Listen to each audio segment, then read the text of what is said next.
Guys, কেমন আছো তোমরা সবাই? আশা করি তোমরা সবাই খুব ভালো আছো। আমিও খুব ভালো আছি। আর সকাল সকাল আজকের ব্লগটা আমি শুরু করে দিয়েছি।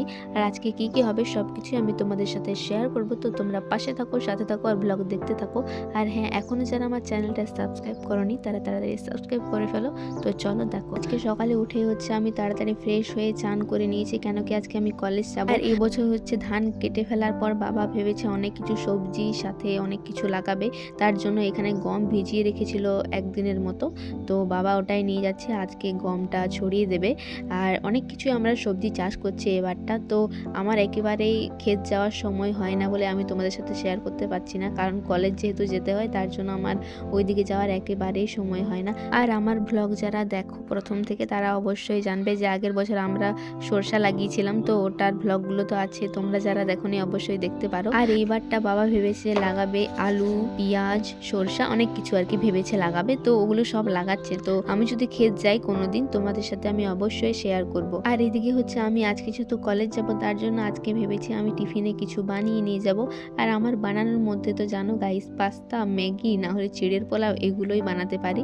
আর এগুলোই বেশিরভাগ আমি নিয়ে যাই। আর যেদিন আমি টিফিন বানিয়ে নিয়ে যাই না, সেদিন বেশিরভাগ ক্ষেত্রে আমি কেক নিয়ে যাই। তো কেক খেতে খেতে এমন হয়ে গেছে এখন আর আমার বেশি কেক খেতে মন যায় না, তার জন্য আজকে আমি অন্তত বানিয়ে নিয়ে যাব। আর কি বানাবো তোমরা দেখতেই পাচ্ছ গাইস, এখানে আমি পাস্তা খুঁজছি আর এতগুলো খাবার আমি কিনে এনে রেখে দিয়েছি। আর আমি এরকমই যখন বাজার যাই নিজের জন্য এক গাদা করে খাবার কিনে আনি। আর গাইস একটা কথা, আজকে সকাল থেকে আমার মাথাটা এত ঘুরছে, তবুও আমি ভেবেছি কলেজ যাব। আর আমি ছোটোখাটো ব্যাপারগুলোকে বেশ একটা পাত্তা দিই না। তো যাই হোক, এখানে গাইস দেখতে পাচ্ছ আমার চকলেট। আর এগুলো আমি কবে খাবো নিজেও জানি না, যখন খেতে মন যাবে তখনই খাবো। তো এই যে কিনে এনে রেখে দিয়েছি। আর যেদিন কলেজ যায় সেদিন সকাল টাইমটা অনেকটাই তাড়াহুড়োর মধ্যে থাকে, কারণ নিজে স্নান করে খাওয়া, আর মা তো ব্যস্ত থাকে, মায়ের রান্না বান্না আছে, তার সাথে স্নান করে ডিউটি যাওয়া, মানে দুজনের কাজে ব্যস্ত। আর বাবাও নিজের দোকান নিয়ে ব্যস্ত। মানে এই যে সকালে আমি আর মা দুজনেই বেরিয়ে যাই, বাবা ঘরে থাকে। আর আমরা যখন ফিরে আসি তখন বাবা একটু ঘরে থাকে, তারপর আবার দোকান বেরিয়ে যায়। তো এরকম ভাবেই চলে যায়। আর এখানে আমি সবকিছু বাগিয়ে নিচ্ছি। আর এত কিছু বাগানোর পরেও গাইস আমি কলেজে গিয়ে দেখি আমি খাতা নিয়ে যেতে ভুলে গেছি। আর তখন আমার এত মাথাটা গরম হয়ে যায়, নিজের প্রতি কিছু বলার নেই। আর আজকে দেখতে পাচ্ছ কতগুলো রান্না হয়েছে। আর মা প্রতিদিন এই 3-4টা করে রান্না করে দেয়। আর বেশিরভাগ ক্ষেত্রে মা সকালে কাল্লা রান্না করে দিয়ে যায়। আর আমার কাল্লা দেখলে এত মাথাটা গরম হয়ে যায়, কি আর করব, একটু খাই, বেশি খেতে আমার একদমই ভালো লাগে না। তো যাই হোক, কাল্লা খাওয়াটা ভালোই। আর ভালো জিনিসগুলোই গাইস আমাদের সহ্য হয় না। আর এখানে দেখতে পাচ্ছ আমি এখানে গাজর, আলু আর টমেটো মিশিয়েছি। আর আজকে যেহেতু নিরামিষ তার জন্য আমি পেঁয়াজ দিইনি।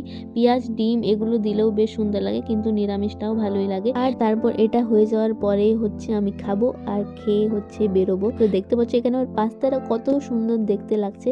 আর যেমন দেখতে সুন্দর লাগছে তেমন খেতেও সুন্দর হবে জানি আমি। আর গাইস, যেদিন আমি বাড়িতে থাকি সেই দিন আমার সময় কাটতেই চায় না কিছুতেই, মানে আমি কি করব ভেবে খুঁজে পাই না। আর আমি যেদিন বাড়িতে থাকি সেদিনেই যতগুলো ভিডিও থাকে আমার সবগুলো এডিট করার চেষ্টা করি, তো সব সময় ভিডিও এডিট করতে ভালোও লাগে না, তাই যখন মন যায় তখনই একটু এডিট করে নিই। আর গাইস, আমি যখন এডিট করতে বসি তখন আমার চারিপাশে মানুষজন, পশু পাখি এত চিৎকার করে, মানে কিছু বলার নেই। মানে আমি যখনই কোনো কিছু কাজ ঠিক করে করতে যাই, মানে আমার চারিপাশে এত সবাই চিৎকার করে, মানে কিছু বলার নেই। ঘরে বসেও আমি শান্তি মনে এডিট করতে পারি না।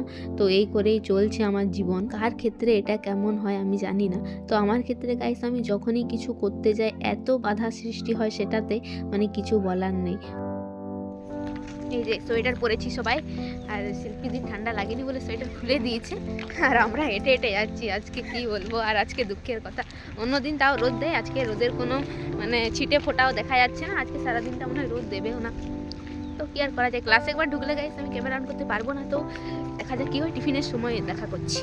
আর তোমরা দেখতে পেলে বকবক করতে করতে পৌঁছে গেছি কলেজে। আর আজকে আমাদের গানের ক্লাস ছিল। আর আমার গানের ক্লাসের যে খাতাটা, ওটাতে যে এইরকম মৌমাছি সবাই মিলে গান বাজনা করছে এটা আমি দেখিনি। তো এখন আমি যেহেতু দেখছি আমার একটু হাসি পাচ্ছিল, গানের খাতায় এরকম বেশ বেশ সুন্দর দেখতে লাগছিল। তো আমরা এটা নিয়ে একটু হাসাহাসি করছিলাম। তারপর গাইস আমাদের এখন টিফিন টাইম, তো আমরা খেতে বসেছি। গাইস এখন আমাদের টিফিন টাইম। আমরা পাস্তা খাচ্ছি। আমি পাস্তা রান্না করেছি, আমি পাস্তা, ম্যাগি আর চিড়ের পোলাও এগুলোই বানাতে পারি। তো এগুলো আমি তুই বল মুখের ভাষা হারিয়ে ফেলেছে, মানে এত টেস্টি হয়েছে।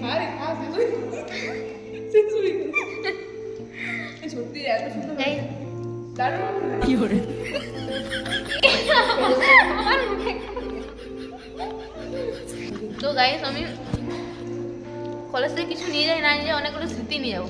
এই যে ব্লগ করছি না, আমি এরকমভাবেই সব জায়গা থেকে স্মৃতি কালেক্ট করে নিয়ে যাই। বল গাইস, ইয়েস, আমি সব খেয়ে শেষ করে দিলাম। হ্যাঁ, তোরা তোরা খেলে আমার পেট ভরতে হবে। कैसा लगा मेरा मजाक?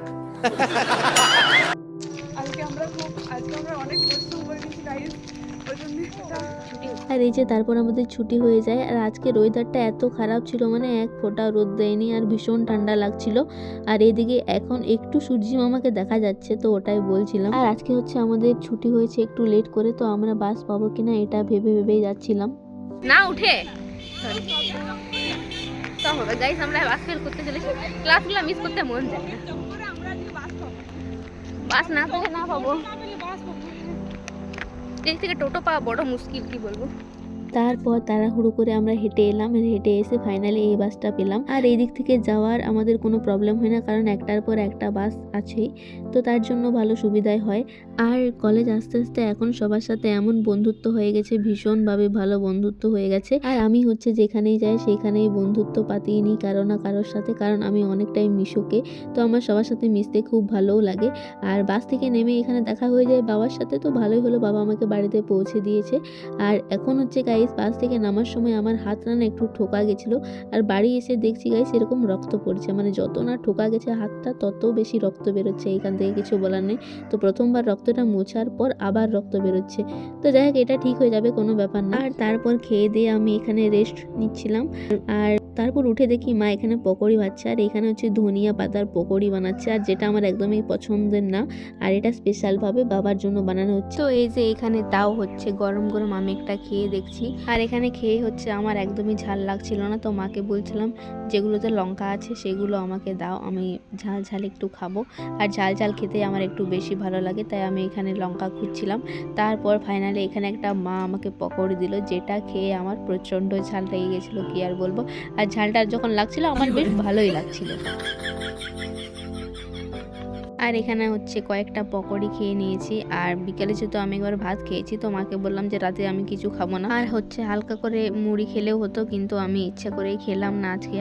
আর তারপর গল্প করতে করতে দেখতে পাচ্ছ বাবা এদিকে চলে এসছে। আর হচ্ছে যে আমার আজকে একটা কাজ ছিল, যেটা হচ্ছে যে মাছটাকে রং করা, আর মাছটাকে শুধুমাত্র সাদা রং করেছিলাম, আমি বুঝতে পারছিলাম না কি করব, তো এখানে আমাকে আবার কালো রং করতে বলা হয়েছে, তার জন্য মাছটাকে আমি কালো করব চলো। আর তারপর আমি সেরকম একটা ব্লগ করিনি, তো এই ব্লগটা আমি এখানেই শেষ করছি। ভিডিওটা কেমন লাগলো অবশ্যই কমেন্ট করে জানিও, আর দেখা হবে নেক্সট ব্লগে। তো সবাই ভালো থাকো, সুস্থ থাকো, বাই।